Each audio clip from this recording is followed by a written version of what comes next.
Padre Celestial, Señor Jesús, le damos gracias, Señor.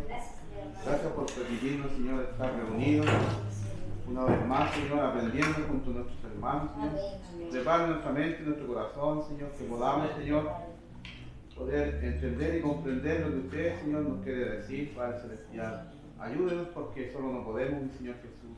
Bendiga a cada uno de mis hermanos que han llegado y bendiga a los que vienen de camino, Señor Jesús. Bendiga a nuestros hermanos, Señor, que están por delante, Señor, enseñándonos. Le damos las gracias en el nombre del Padre, del Hijo y del Espíritu Santo. Amén. Pueden tomar asiento. Estamos estudiando desde el mes de febrero acerca del tema de la salvación.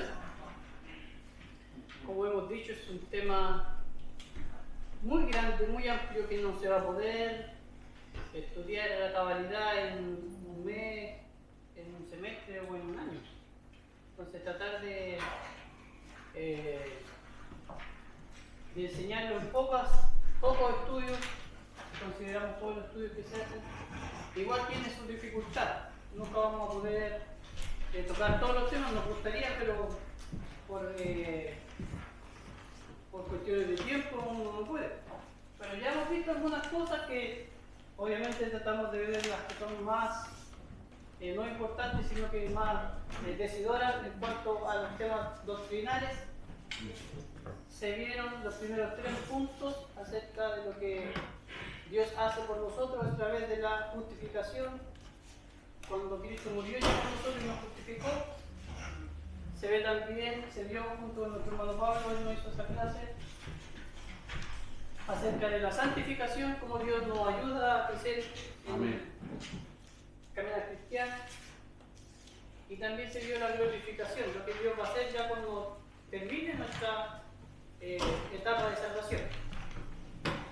Y en el último estudio vimos el estado en el que se encuentra el ser humano, la elección que hace Dios en el ser humano. Hoy día vamos a ver el estado en que se encuentra el hombre antes de que ocurra todo lo que ya nos estudiamos. Dios nos justificó en el tiempo eterno, en la eternidad, pero hubo un hecho específico cuando Cristo vino a la tierra y murió con nosotros. Eso ocurrió en un tiempo específico. Y el estado del hombre cambia y es distinto al estado después de que Dios nos salva. Después de que lo reconocemos a Cristo como nuestro Salvador, el estado del ser humano cambia. Y nosotros hoy día vamos a ver cuál es el estado del hombre al enfrentarse a la salvación. ¿Cuál era su estado? ¿Cuál era mi estado? ¿Qué es lo que dice la palabra del Señor? No lo que dicen nosotros los teólogos, sino lo que dice la palabra del Señor. Y sobre esta doctrina, el estado de la salvación, hay diferencias dentro de la misma iglesia evangélica. No todos los evangélicos creemos cómo se encuentra el ser humano antes de la salvación. Creemos cosas distintas. Algunos creen, como lo vamos a ver, que el ser humano no está completamente perdido. Nosotros creemos que sí, y lo vamos a ver más adelante para no alargarme la introducción. Simplemente quiero decirte que lo que vamos a ver hoy día es cómo se encuentra el ser humano antes de que Cristo lo salve, antes que el Espíritu Santo lo regenere, y más adelante vamos a ver cómo, podríamos decirlo así, va a estar. Entonces, la cita que teníamos como base era Jeremías capítulo 17, el versículo 9, que lo vamos a leer un poco más adelante. Como primer punto vamos a hacer una definición de esta doctrina. Entonces, nuestra corrupción pecaminosa, dice esta definición, es tan profunda y fuerte que nos convierte en esclavos del pecado y nos hace moralmente incapaces de vencer nuestra propia rebelión y ceguera. Esta incapacidad para salvarnos a nosotros mismos es total. Dependemos, dice, totalmente de la gracia de Dios para vencer nuestra rebelión, para que nuestros ojos, para que abra nuestros ojos para ver y para que nos atraiga al Salvador de manera eficaz. Eso es lo que dice esta definición de esta doctrina. Usted va a buscar, por supuesto, en libros de teología, en teologías sistemáticas. Ahora puede buscar en YouTube, ¿no es cierto?, distintos predicadores predicadores, distintos teólogos, que le van a hacer a usted otras definiciones, que van a encontrar otras palabras quizás más adecuadas, o que simplemente van a tener otra definición conceptual de lo que es esta doctrina. Nosotros creemos básicamente esto, que el hombre estaba... Disculpe, un aviso, hay un Astra gris por la luz prendida. Chevrolet Astra. Y no sé qué hacer el Chevrolet Astra. Por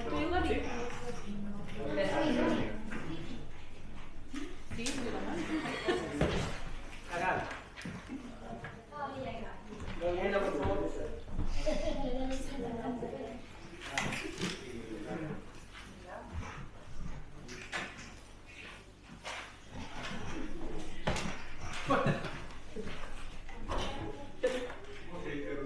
Esta entonces es la definición de la doctrina. Vamos a leerla porque no todos la alcanzarán a leer. Nuestra corrupción pecaminosa es tan profunda y fuerte que nos convierte en esclavos del pecado y nos hace moralmente incapaces de vencer nuestra propia rebelión y ceguera. Esta incapacidad para salvarnos a nosotros mismos es total. Dependemos totalmente de la gracia de Dios para vencer nuestra rebelión, para que nuestros ojos puedan ver y para que nos atraiga al Salvador de manera eficaz. Entonces, nosotros creemos de que nosotros por nuestros propios medios no podemos acercarnos a Dios. Y ya vamos a ver más en detalle. Y que nuestra vida espiritual está completamente perdida. Básicamente. Estamos incapacitados, como dice ahí, para salvarnos a nosotros mismos. No podemos. Aunque queramos, no lo vamos a hacer. Ya lo vamos a explicar más en profundidad. Lo que cree nuestra iglesia es que sí podemos. Ya lo vamos a ver más en detalle. Entonces, puntos de esta doctrina. Quiero mencionarles que hay diferentes nombres que se le dan a la doctrina. Uno de ellos es el estado del ser humano antes de la salvación. Otro es la depravación total. Otro es la incapacidad humana. Porque tratan de resumir lo que yo les acabo de decir, de que el hombre por sus propios medios no puede acercarse a Dios. Dice, primero que la salvación es monarquista, que obra solo una persona o un ser, en este caso Dios. En la salvación, en la obra salvadora, hay un solo ente que hace el trabajo, uno solo. Y ese es Dios, por supuesto. Y lo vemos en la primera cita que estéis, los que tengan la cita, acuérdense, subrayada, si aparece la cita ahí, la leen. ¿Qué tiene Filipenses capítulo 1, versículo 29? Yo, porque sé que por vuestra oración, dice, y la suministración del Espíritu de Jesucristo, esto resulta en mi liberación. ¿No sé? ¿San 20? No, en Filipenses 1, 29, no 19. Ah, 29.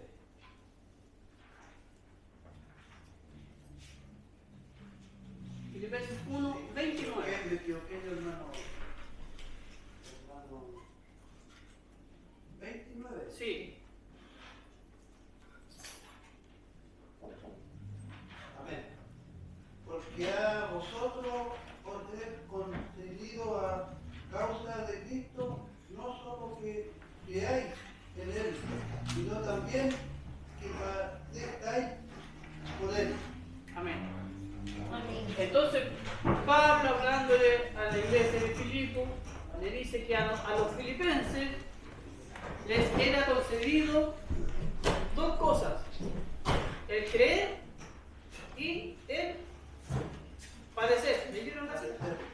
Entonces, a los filipenses Dios les dio, eso dice el texto, les concedió, les regaló dos cosas: el creer, Concedido a causa de Cristo, no solo que creáis en Él, sino también que padezcáis por Él. amén. Entonces, insisto, Pablo le está diciendo a los filipenses que Dios les concede el creer. ¿Se entiende eso? Amén. Y aparte les concede el padecer, pero primero dice que Dios les concede el creer. Creer. Por lo tanto, que nosotros creamos nos lo da Dios, ¿se entiende? Amén. Por eso dice que es concedido de Dios Amén. el que nosotros podemos creer. Y algo parecido dice 2 de Pedro capítulo 1 versículo 1. Ya, hermanos, ya lo vamos a ir aclarando, se van a ir aclarando estos puntos a medida que avancemos y que se vayan leyendo más textos. 2 de Pedro capítulo 1 versículo 1. El que tenga la cita subrayada, Búsquela con tiempo. sí, búsquela con tiempo, y ya cuando aparezca la cita ahí, usted la va a tener en la mano. 2 de Pedro capítulo 1 versículo 1. ¿Alguien la tiene? Yo tengo, si lo quieren. Léala, no. Si quieren, léala. Simón Pedro, siervo y apóstol de Jesucristo, a los que por la justicia de nuestro Dios y Salvador Jesucristo han recibido una fe tan preciosa como la nuestra. Entonces Pedro, hablándole a la Iglesia Universal, por decirlo de alguna manera, les dice que la fe se la dio Dios, ¿no es cierto? Amén. Amén. Eso es lo que dice el texto. Igual que a nosotros, Dios le da la fe a las personas que estaban recibiendo esa carta. Entonces, Filipenses nos dice que Dios les concedió y Pedro le dice que Dios les dio. A las personas que creyeron en Jesucristo se les dio la fe, Amén. que lo vamos a ver más adelante en otros versículos. Pero eso es lo que significa el término monarquista, que es Dios, en definitiva, el que hace todo el trabajo. Él da la fe, Él nos escoge como vimos en el estudio pasado. ¿Se acuerdan que vimos eso? Amén. Él nos justificó como el Señor nos Pablo, Él nos santificó, Amén. Él nos va a glorificar, Amén. Él nos salvó porque la salvación le pertenece al Señor. Amén. Eso es lo que significa el término, que es solo del Señor. Y después dice que el hombre naturalmente, o sea, por su naturaleza, no puede ser salvo, por su propia naturaleza. Y ahí lo vemos en Lucas capítulo 18, versículo 27. ¿Quién tiene esa cita?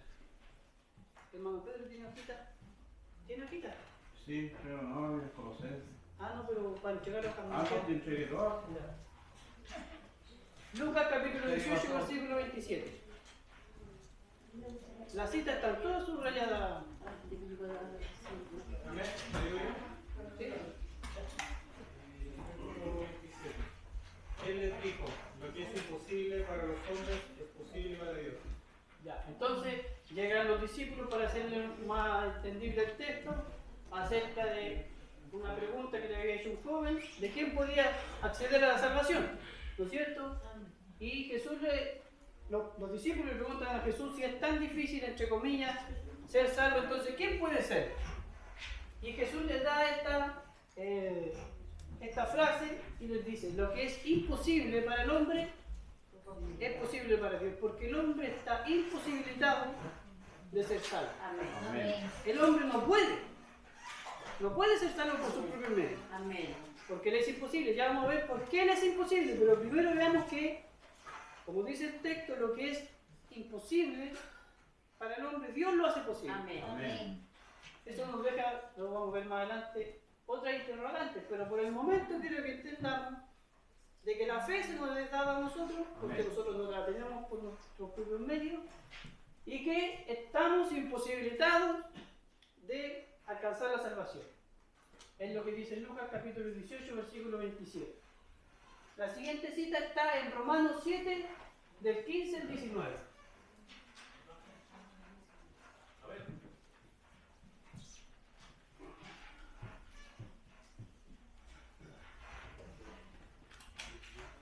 Romanos Y lo que hago no lo entiendo, pues no lo hago lo que quiero, sino lo que aborrezco.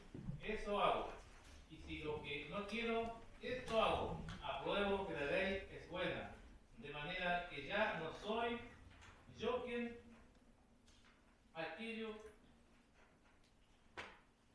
sino el pecado que mora en mí. Ya. Entonces, el apóstol Pablo, hablándole a los romanos, está hablándole de que él hacía lo que él no quería hacer, por decirlo de alguna manera. Porque había algo mal en su moral.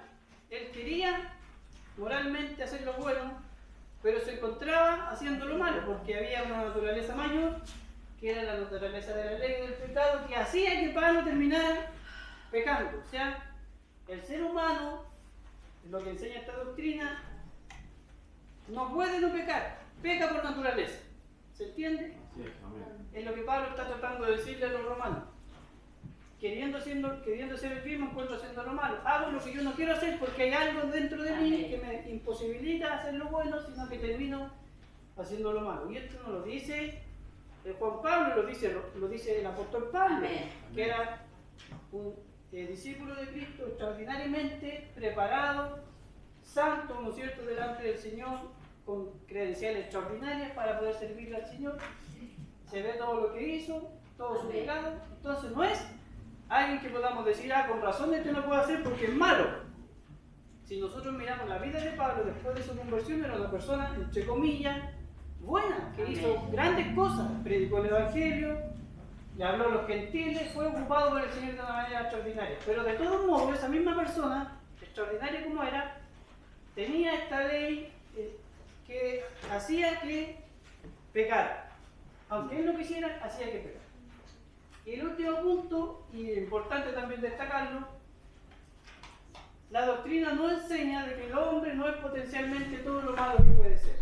O sea, cuando decimos que el hombre está totalmente corrompido, cuando decimos que el hombre está depravado totalmente, no estamos diciendo de que el hombre puede ser todo lo malo que puede ser, o que puede llegar a ser. Porque en ese caso tendríamos puros, entre comillas, Hitler, ¿no es cierto?, en nuestra sociedad. Serían puras personas lo más malos que pueden ser. Eso no enseña la doctrina. La doctrina enseña de que el hombre está en su naturaleza corrompido completamente. No sé si se nota la diferencia. La configuración está mal. Claro, la configuración está mal. Exactamente. Pero eso no significa que yo soy lo más malo que yo puedo llegar a ser, porque yo puedo ser mucho más malo de lo que soy. Pero sí estoy completamente infectado. Eso, algunos puntos de esta doctrina lo vamos a ver dentro de los versículos que vamos a ver más adelante. Entonces, es un poco enredado a veces, pero ya ojalá dentro de este mismo estudio podamos ir aclarando algunas dudas o consultas. Si alguien tiene sobre esta diapositiva o sobre la anterior alguna acotación o pregunta, mirando su hoja también, porque como pregunta es lo que va a estar a lo mejor más abajo, hágala, porque a lo mejor su pregunta la tiene otro que no se atreve a hacer, ¿no es cierto? O alguna acotación que hacer, comentario que pueda clarificar más. Hermano, con respecto a lo que está enseñándolo, aquí, bueno, esto lo hace dar cuenta que realmente tenemos que darnos cuenta que nada podemos hacer si Dios no lo permite. Nada, porque si hacemos lo malo o lo bueno, siempre vamos a depender de Dios para lo que queramos hacer. Eso es lo que yo entiendo. Exactamente. No solo en cuanto a la salvación, sino que en todos los aspectos de nuestra vida. En todos los aspectos. Sí. Ya, si no hay entonces preguntas,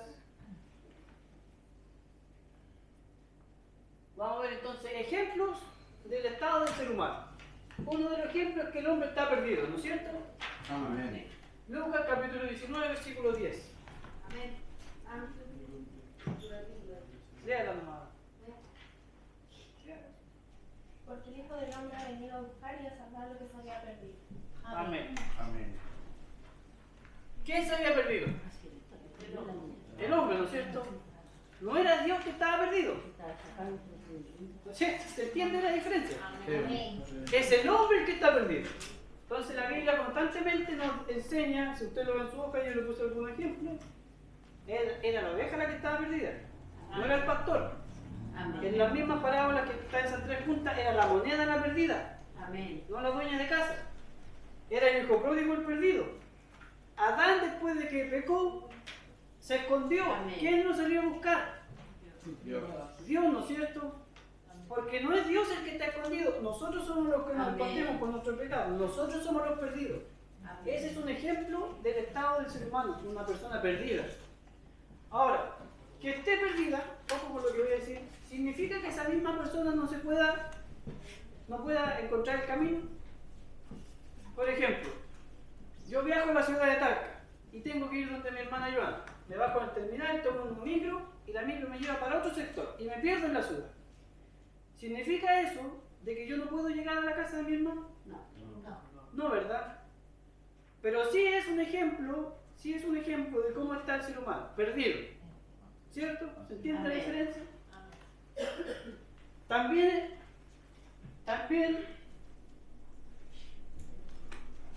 tenemos el ejemplo de que el ser humano está ciego.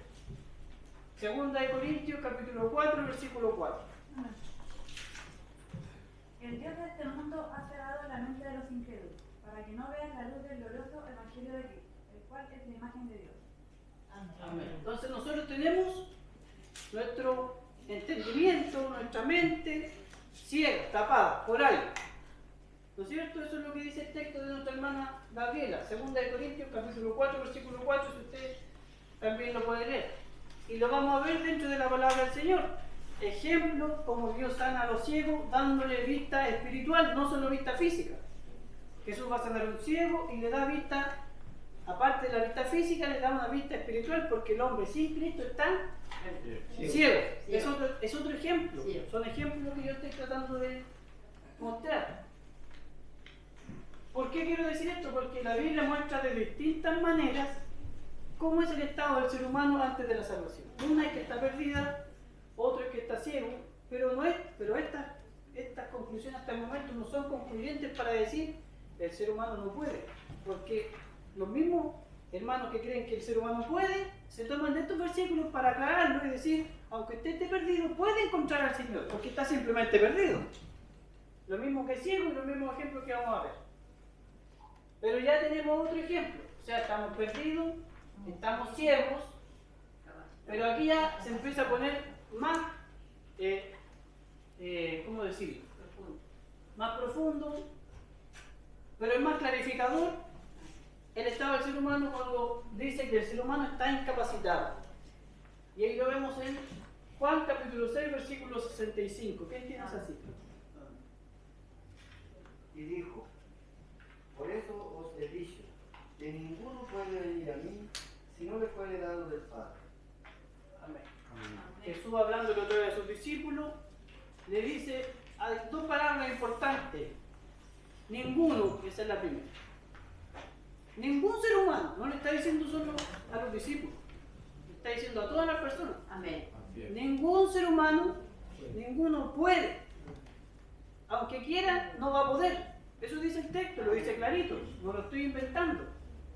Ninguno puede, y después dice, a menos que le fuere dado por el Padre. ¿Qué es lo que nosotros vimos al principio? Dios les dio la fe a los cristianos, a las cartas que le habló Pedro y a las cartas que le habló Pablo. Dios regala la fe. Ninguno puede, a menos, o sea, esa es la condición, que Dios le dé la posibilidad de creer. ¿Se entiende? O sea, ya no es solo que esté perdido y que no sepa para dónde ir, ya no solo que esté ciego, sino que está incapacitado, no puede. ¿Se entiende? No puede. Nadie puede venir a mí a menos que, esa es la condición, que el Padre se lo dé. Y ya no solo no puede, sino que no quiere. ¿Se nota la diferencia?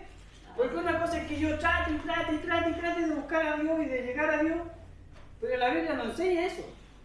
La Biblia enseña de que el hombre no está tratando de buscar a Dios. La Biblia enseña de que el hombre no quiere buscar a Dios. Todo lo contrario. Se aleja de Dios. Y ahí está, Juan capítulo 1, versículos 12 y 13. ¿Qué tienes así? Amén. Mas a todos los que recibieron, a los que creen en su nombre, les dio potestad de ser hechos hijos de Dios, los cuales no son engendrados de sangre, ni de voluntad de carne, ni de voluntad de varón, sino de Dios. Amén. Amén. Entonces, la voluntad, o sea, para ser engendrado no depende de la voluntad de uno, de lo que uno quiere hacer, sino que depende del Señor que le conceda a usted la fe y el arrepentimiento. Lo vamos a ver más adelante. No hay quien busque a Dios. Todos se han corrompido, no hay quien haga lo bueno. Todos se han desviado, todos están en contra del Señor, todos están en guerra contra el Señor, porque nuestra naturaleza se ha corrompido a causa del pecado. Entonces no es solo que nosotros no podamos, es que nosotros no queremos buscar a Dios. ¿Se entiende? Amén. Hay otros versículos que aclaran mejor eso y lo vamos a ver más adelante. Pero la Biblia es enfática y es aún más constante en decir que el estado del ser humano ya no es solo que está perdido, no es solo que está ciego, no es solo que está incapacitado, no es solo que no quiere buscar a Dios, sino que está muerto. Ya es a otro nivel. Por eso es que no quiere, por eso es que no puede, por eso es que está ciego, por eso es que está perdido, porque está muerto. Y el lenguaje que usa la Biblia, como nosotros lo vimos en un principio de los estudios acerca de la doctrina básica, es un lenguaje que el Señor nos trata de explicar con nuestras propias palabras lo que Él trata de enseñarnos espiritualmente. Y espiritualmente el ser humano está muerto. Entonces usted va hoy día a donde están los muertos, un cementerio, ¿no es cierto? ¿Y qué encuentra ahí? Encuentra un cadáver, ¿no es cierto? Si lleva poco tiempo, putrefacto, maloliente. Si lleva mucho tiempo, peor todavía, y si lleva mucho tiempo, encuentra huesos que no tienen nada, o sea, huesos solamente. Que no tienen el poder, por decir así, de hacer nada más que estar ahí mismo, en esa misma condición. Y ahí lo vemos en Efesios capítulo 2, del versículo 1 al versículo 3. Amén. Y